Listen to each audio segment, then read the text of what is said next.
कीलक स्तोत्र। इस ओम चंडिके देवी को नमस्कार है। मार्कंडे जी बोल रहे हैं, विशुद्ध ज्ञान ही जिनका शरीर है, तीनों वेद ही जिनके तीन दिव्य नेत्र हैं, जो कल्याण प्राप्ति के हेतु है तथा अपने मस्तक पर अर्ध चंद्र का मुकुट धारण करते हैं, उन भगवान शिव को नमस्कार है। मंत्रों का जो अभी कीलक अर्थात मंत्रों की सिद्धि में विघ्न उपस्थित करने वाले शाप रूपी कीलक का जो निवारण करने वाला है, उस सप्तशती स्त्रोत को संपूर्ण रूप से जानना चाहिए। क्यों कीलक स्त्रोत है, इसे श्राप मिला हुआ है, इसीलिए इसको कहते हैं मत पढ़ो। लेकिन जो सप्तशती पाठ कर रहा है वो इसके साथ पूरी सप्तशती पाठ करता है। यद्यपि सप्तशती के अतिरिक्त अन्य मंत्रों के जप में भी जो निरंतर लगा रहता है वह भी कल्याण का भागी होता है। उसके भी उच्चाटन आदि कर्म सिद्ध होते हैं और उसे भी समस्त दुर्लभ वस्तुओं की प्राप्ति हो जाती है। तथापि जो अन्य मंत्रों का जप न करके केवल सप्तशती नामक स्त्रोत से ही देवी की स्तुति करते हैं, उन्हें क्या है, स्तुति मात्र से ही देवी सिद्ध हो जाती है। देवी की स्तुति जो करते हैं उनसे ही देवी सिद्ध हो जाती है। उन्हें अपने कार्य की सिद्धि के लिए मंत्र, औषधि तथा अन्य किसी साधन के उपयोग की आवश्यकता नहीं रहती। बिना जप के ही उसके उच्चाटन आदि समस्त अभिचारिक कर्म सिद्ध हो जाते हैं। इतना ही नहीं, उनकी संपूर्ण अभिष्ट वस्तुएं भी सिद्ध हो जाती हैं। सिर्फ सप्तशती पाठ से, इसके उच्चारण से, बोलने से लोगों के मन में यह शंका थी कि जब केवल सप्तशती की उपासना से अथवा सप्तशती को छोड़कर अन्य मंत्रों की उपासना से भी समान रूप से सब कार्य सिद्ध होते हैं, तब उनमें श्रेष्ठ कौन सा साधन है। इस पर भगवान शिव ने अपने पास आए जिज्ञासुओं को बताया कि यह सप्तशती नामक संपूर्ण स्तोत्र ही सर्वश्रेष्ठ एवं शुभदायी है। तब भगवती चंडिका ने सप्तशती नामक स्तोत्र को महादेवी ने गुप्त कर दिया। महादेवी ने ही इसे गुप्त कर दिया। ये सर्वश्रेष्ठ फलदायक है, सुखदायक है। सप्तशती पाठ के पाठ से जो पुण्य प्राप्त होता है उसकी कभी समाप्ति नहीं होती, किंतु अन्य मंत्रों के जप जन्य पुण्य की समाप्ति हो जाती है। लेकिन अगर सप्तशती का पाठ होता है तो उसमें कोई भी इसके पुण्यों की समाप्ति नहीं होती है। श्रेष्ठता का निर्णय भगवान शिव ने अन्य मंत्रों की अपेक्षा जो सप्तशती की ही श्रेष्ठता का निर्णय किया। भगवान शिव ने भी इसे श्रेष्ठ बताया है। अन्य मंत्रों का जप करने वाला पुरुष भी यदि सप्तशती के स्तोत्र और जप का अनुष्ठान कर ले तो वह भी पूर्ण रूप से कल्याण का भागी होता है। इसमें तनिक भी संदेह नहीं है। जो साधक कृष्ण पक्ष की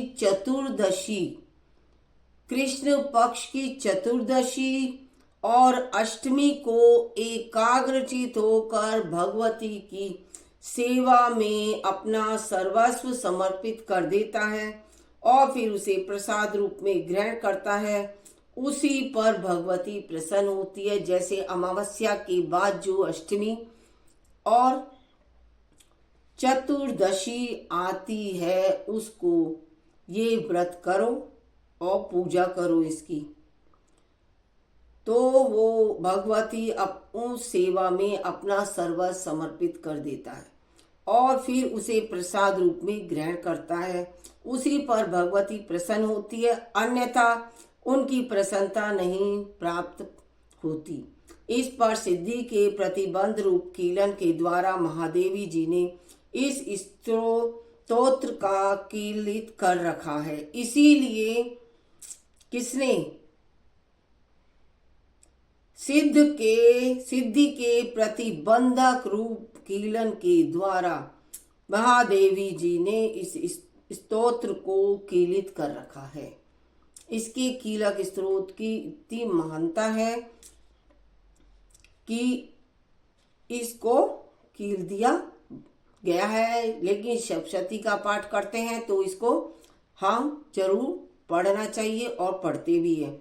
जो ऊपर बताई गई विधि से निष्कीलन करके इस सप्तशती स्तोत्र का प्रतिदिन स्पष्ट उच्चारण पूर्वक पाठ करता है, वह मनुष्य सिद्ध हो जाता है, वही देवी का पार्षद होता है और वही गंधर्व भी होता है। इसका कीलक स्तोत्र का पाठ डेली यानी रोज करना चाहिए। सर्वत्र विचरते रहने पर भी इस संसार में उसे कहीं भी भय नहीं होता है।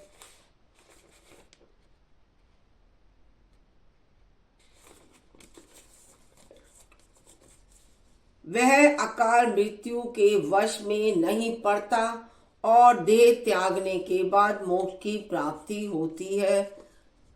अतः कीलन को जानकर उसका परिहार करके ही सप्तशती पाठ आरंभ करें।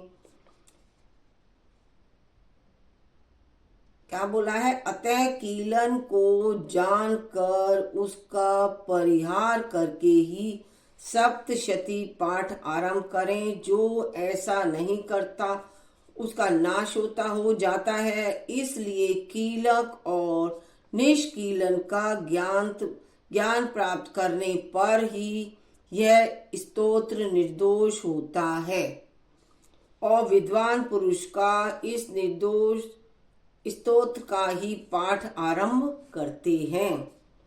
स्त्रियों में जो कुछ भी सौभाग्य आदि दृष्टि गोचर होता है वह सब देवी के प्रसाद का ही फल है।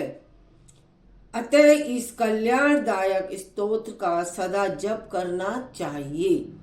इस स्तोत्र का मंद स्वर में पाठ करने पर कम फल की प्राप्ति होती है और उच्च स्वर से पाठ करने पर पूर्ण फल मिलता है और पूर्ण फल की सिद्धि होती है। इसे हमेशा ऊंचे ही स्वर में पढ़ना चाहिए। अतः उच्च स्वर से ही उसका पाठ आरंभ करना चाहिए, जिसके प्रसाद से ऐश्वर्य, सौभाग्य, आरोग्य, संपत्ति, शत्रु का नाश तथा मोक्ष की भी सिद्धि होती है। उन कल्याणदायी जगदम्बा की स्तुति मनुष्य क्यों नहीं करते? उन्हें करना चाहिए और उच्च स्वर में ही करना चाहिए। अब इसके बाद है क्या? रात्रि सूक्त, देवी माँ का रात्रि सूक्त। इसमें क्या बताया गया है? महत्व द्विरूप में व्यापक इंद्रियों से संसार की समस्त वस्तुओं को प्रकाशित करने वाली ये रात्रि रूपा देवी अपने उत्पन्न किए हुए जीवों को के शुभाशुभ कर्मों को देखती है और उनके अनुरूप फल की व्यवस्था भी करती है। करने के लिए समस्त विभूतियों को धारण करती है। ये देवी अमर है और संपूर्ण विश्व का नीचे फैलने वाले लता आदि को तथा ऊपर बढ़ने वाले वृक्षों को भी व्याप्त करके स्थित है। इतना ही नहीं, ये ज्ञान में ज्योति से जीवों की अज्ञानाधिकार का नाश करती है। चित्त शक्ति रूपी रात्रि देवी आकर अपनी बहन कौन सी? ब्रह्म विद्यामयी उषा देवी को प्रकट करती है, जिसमें अविद्या में अंधकार स्वतः नष्ट हो जाता है। वे रात्रि देवी इस समय मुझ पर प्रसन्न हो, जिनके आने पर हम लोग अपने घरों में सुख से सोते हैं। यानी ये पाठ सप्तशती हम रात में भी कर सकते हैं और इसमें देवी प्रसन्न होती हैं। ठीक वैसे ही जैसे रात्रि के समय पक्षी वृक्षों पर बनाए हुए अपने घोंसलों में सुख पूर्वक शयन करते हैं, उस करुणामयी रात्रि देवी की गोद में संपूर्ण ग्रामवासी मनुष्य क्या है, पैरों से चलने वाले गाय घोड़े आदि पशु, पंखों से उड़ने वाले पक्षी एवं पतंग आदि किसी प्रयोजन से यात्रा करने वाले पथिक और बाज आदि भी सुखपूर्वक सोते हैं। सिर्फ किससे? काल रात्रि से। जो काल रात्रि देवी है, रात बनाई है, तो और आदमी मनुष्य जो है रात में आराम करता है, इसीलिए कि वो काल रात्रि देवी कर। हे रात्रिमयी चिंत शक्ति, और क्या करते हैं? प्रयोजन से यात्रा करने वाले पथिक बाज आदि भी सुखपूर्वक सोते हैं। हे रात्रिमयी चित शक्ति, तुम कृपा करके वासनामयी वृक्की तथा पाप में वक्र को हमसे अलग करो। काम आदि तस्कर समुदाय को भी दूर हटाओ। हमारे लिए सुख पूर्वक तारनहारी हो जाओ व मोक्षदायिनी एवं कल्याणकारिणी बन जाओ।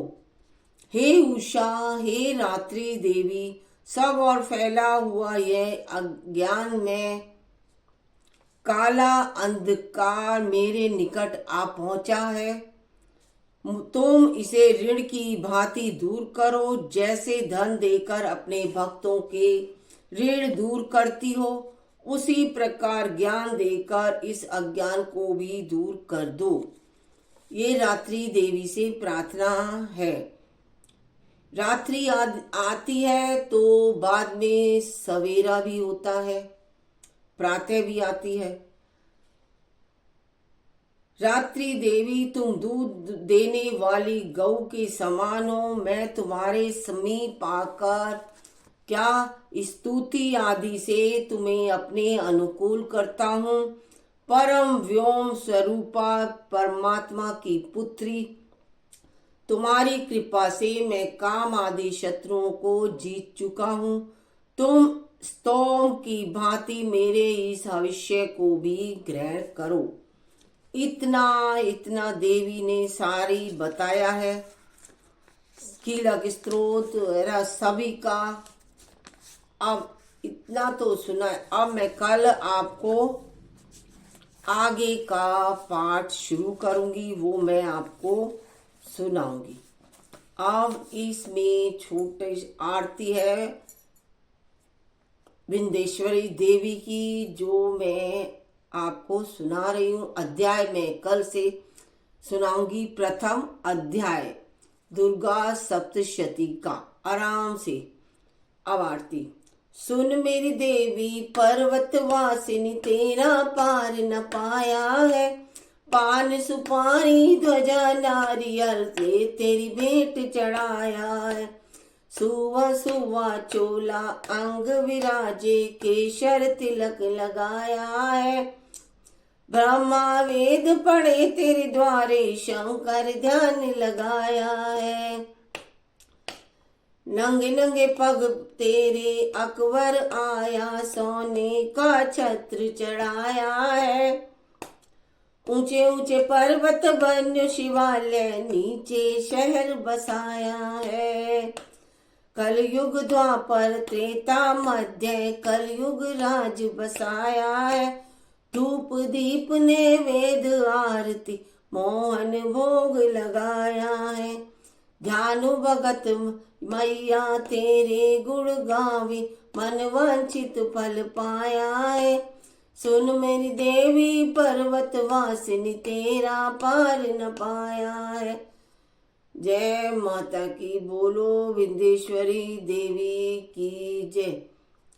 काल रात्रि की जय, दुर्गा मामाई की जय हो। जय मेरी माँ की जय हो।